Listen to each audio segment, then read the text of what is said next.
It started as a quiet evening in late October. My brother Shmario invited me to go to a Halloween party earlier, but here I was, sitting alone in my office, having a bowl of Frankentime's monster cereal for dinner. Not that I really had a problem with that. Here's the thing. When I'm with a team of investigators trying to bust a mafia, I'll be in the thick of things with the best of them. But an ordinary social gathering, I'm a wallflower. It's just not my scene. I wasn't sure what it was about this night in particular, but I was pretty bored, almost to the point of regretting turning down the invitation. Not quite, but almost. My phone rang earlier, and I was hoping it would be someone with a case, but it was just a telemarketer. Rats. As I sat there eating my cereal, feeling as though I could die of boredom any second, my phone started to ring. Shmaluigi, private investigator. I was greeted by a familiar voice. Hello, Shmaluigi? This is Magolor. Ah, hello, Mr. Magolor. How can Shmaluigi help you? I have a bit of a problem. See, I run a company called M Corporated, and we produce all kinds of products. We have a few warehouses here in New Wikisburg and the surrounding areas, but I've been getting reports that one of them is haunted. It's absurd, but the handful of workers there are scared out of their wits and refuse to come into work until I do something about it. I sent my head of security to check it out last night, but he hasn't come back. He left at the end of his shift around 7 p.m. and didn't come in today. He's never missed a day of work, so I'm worried something may have happened to him. I was hoping you could check it out. Absolutely. Shmaluigi is on the case. Great. Can you come down to our headquarters so I can give you more details? Sure thing. Shmaluigi will be there as soon as possible. See you in a bit. I sat down in Mr. Magolor's office as he explained more details. Thank you for coming in on such short notice. The warehouse is on the north side of the city. It's quite large and our most valuable one because it contains the majority of our unreleased products. Unreleased products, eh? Interesting. Yes, it's very important. Now, Dryvint really stands out from most dry bones. His skin, bone color is darker than most, and he's cracked all over. He's also missing his right eye. Dry bones, dark, cracked, missing eye. Alright, got it, I said as I wrote down the description in my notebook. I can have someone drive you to the warehouse if you like. Oh, that would be great, thank you. The driver stopped as we pulled up outside of the warehouse. Mr. Magolor wasn't kidding when he said that this place was big. Trying to find one guy in this place looked like it was going to be a bit of a challenge, to say the least. This is our stop, the driver said. Well, here goes nothing, I said as I got out of the car and made my way towards the warehouse.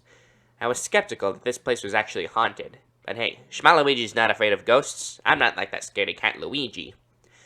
It was pretty dark inside, not particularly surprising since Mr. Magolor said the workers refused to come back.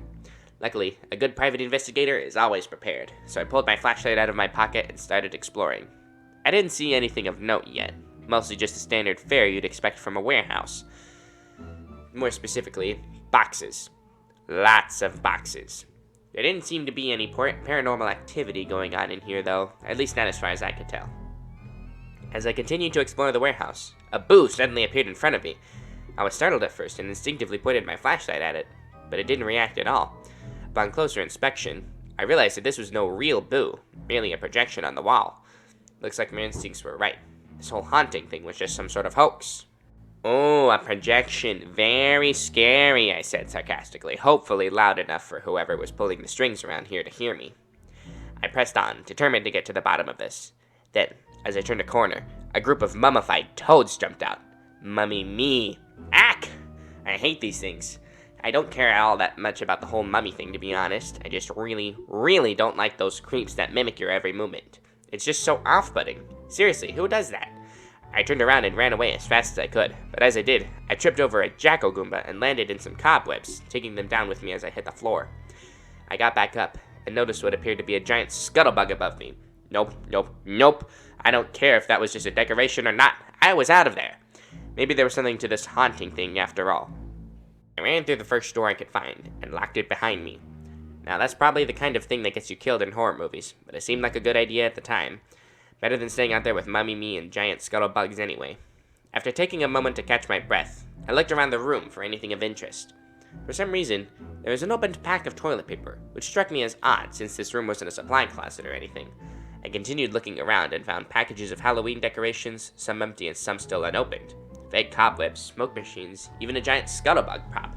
The whole thing had to be fake. I should have stuck with my instincts after all. Now I just had to figure out what they were going to do there and find this Dryvint guy. As I turned around to go back out there and face those phony spooks, I saw a hand crawling across the floor. Ah! Wait a minute. Dryvint? The hand gave me a thumbs up in response. Well, I found part of Dryvint at least. The name's Shmaluigi. Mr. Magolor hired me to get to the bottom of things here. Mind giving him some help? Dryvint's hand gave me another thumbs up and started pointing back toward the door. I picked it up to carry with me. This was kind of weird. I've never worked with just part of somebody before. I went back out there and was greeted by the group of so-called Mummy-Me from earlier. I wasn't having any of their nonsense this time, so I grabbed the toilet paper and yanked it off of one of them, revealing an ordinary toad. Shocker. This is awkward, the toad said, just before running off somewhere, quickly followed by the other costumed toads. Nice try, Shmaluigi's too smart for you. I went through the warehouse, following the directions Dryvint's hand was giving me. I passed more projections of boos and peepas, toads dressed as Mummy-Me, Goombas dressed as Jackal-Goombas, and even a few Koopa Troopas in Dry Bones costumes. They're a lot easier to ignore when you know they're just weirdos in costumes. Eventually, I was led into another room, and Dryvint started pointing at a box. I got it open, and sure enough, the rest of Dryvint was in there. Good thing Dry Bones don't need to breathe. Thank you, sir. I was overpowered when I came to investigate this place. A troop of those Mummy-Me imposters found me, and one rammed into my body, sending my parts everywhere. Thankfully, they missed my hand, and it found you. Here, Mr. Dryvint, let Shmaluigi give you a hand, I said, giving his hand back to him. Aha! He wheezed in fake laughter. Certainly haven't heard that one before. Thanks. No problem at all, Mr. Dryvint. Thank you for your help, too. Now let's get things cleared up in here. After wrapping things up at the warehouse, Mr. Dryvint and I returned to Mr. Magolor's office. So, turns out the warehouse just got taken over by a gang of criminals doing some shady black market activities and trying to keep people out of their business by scaring them off with a fake haunting. We got everything cleaned up, and they'll be doing some time in prison, so your workers should be able to come back in tomorrow morning, I said. Those imposters were a disgrace to the Koopa Troop. Dry Bones may fall apart under pressure, but a real Bones always gets back up. Magolor chuckled. Thanks for your help, Shmaluigi. No problem at all, Mr. Magolor. Shmaluigi was happy to do it. He's glad things worked out. Oh, before I forget, you remember the other issue I told you about? Any chance you could help with that? Yeah, Shmaluigi thinks he can definitely get around to that sometime. See you then. I shook hands with Mr. Magolor and Mr. Dryvint and took my leave. That night certainly turned around quick for me. One thing's for sure when you're a private investigator. It's never dull for long. The end.